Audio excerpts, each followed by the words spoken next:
गोंडा में शिक्षक हत्याकांड के आरोपी टीचर की भी इलाज के दौरान मौत हो गई। उन्हें घायल अवस्था में अस्पताल में भर्ती कराया गया था। गोंडा के पोड़ैया हाट में स्थित उच्च विद्यालय चतरा में हुए गोलीकांड में आरोपी शिक्षक रवि रंजन की भी इलाज के दौरान मौत हो गई। अब इस कांड में मरने वालों की संख्या 3 हो गई है।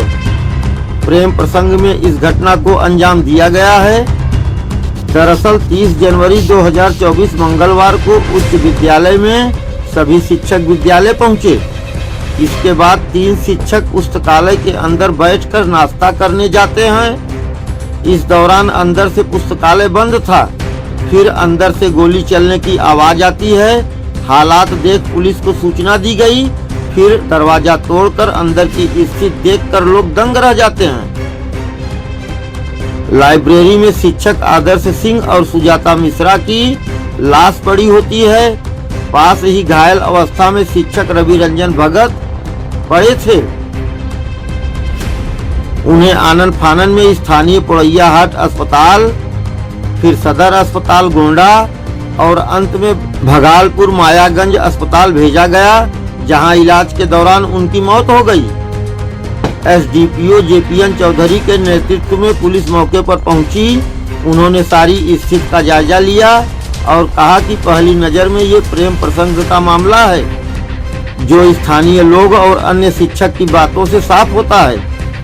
तीनों शिक्षकों में से सुजाता मिश्रा पोड़ैया हाट थाना क्षेत्र के डांडे की रहने वाली थी, जो फिलहाल प्रखंड मुख्यालय में ही रहती थी। उनके 2 बच्चे हैं। उनके पति आगरा में पोस्टेड हैं। वहीं शिक्षक आदर्श सिंह उत्तर प्रदेश के चमोली जिले के रहने वाले थे। शिक्षक रवि रंजन भगत पोड़ैया हाट के ही रहने वाले थे। ये कई सालों से स्कूल में शिक्षक के रूप में कार्य कर रहे थे। प्रथम दृष्टया ये बात सामने आई है कि शिक्षक रवि रंजन भगत ने दोनों शिक्षकों की हत्या की और फिर खुद को गोली मारी।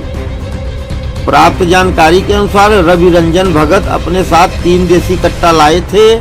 मौके पर 5 खोखे मिलने पर बात साफ हुई है कि 5 राउंड गोली चली है। प्रेम प्रसंग के बारे में ये बात सामने आई है कि शिक्षक सुजाता मिश्रा का नजदीकी संबंध पहले रवि रंजन भगत के साथ था, लेकिन बाद में ये झुकाव आदर्श सिंह के तरफ हो गया, जो रवि रंजन भगत को नागवार गुजरा और फिर उसने इस वारदात को अंजाम दिया। पुलिस ने पहली नजर में इसे प्रेम प्रसंग में हुई घटना माना है और इसके साथ ही अन्य बिंदुओं पर भी तहकीकात कर रही है। तो वहाँ देखा गया कि जो है कमरा, जो स्कूल के अंदर जो लाइब्रेरी रूम है, उसका कमरा अंदर से बंद था। तो शिक्षक स्थानीय लोग एवं पुलिस के द्वारा जो है जो कमरा को तोड़ा गया और खोला गया, तो पाया गया कि एक शिक्षक आदर्श कुमार सिंह, जिसका नाम है, कुर्सी पर बैठा हुआ था, जिसके सीने में गोली लगी हुई थी और मृत अवस्था में पाया गया। दूसरा एक शिक्षिका के सिर में गोली लगी हुई है, वो भी मृत अवस्था में पाई गई। तीसरा एक और शिक्षक, जिसका नाम रवि रंजन कुमार है, के हाथ में देसी कट्टा था और जिसके सिर में गोली लगी हुई थी, जख्मी काफी अवस्था में था। तुरंत दूसरी इलाज हेतु गोटा भेजा गया। अभी तक जो प्रथम दृष्टिया हम लोग जांच क्रम में पाए हैं, अनुसंधान क्रम में जो पाया गया है, तो ऐसा प्रतीत हो रहा है कि प्रेम प्रसंग का मामला, जो शिक्षक यहाँ पे है, टीचर्स हैं, स्थानीय लोगों द्वारा बताया गया कि ये प्रेम प्रसंग का ही मामला प्रकाश में प्रतीत हो रहा है अभी तक। आगे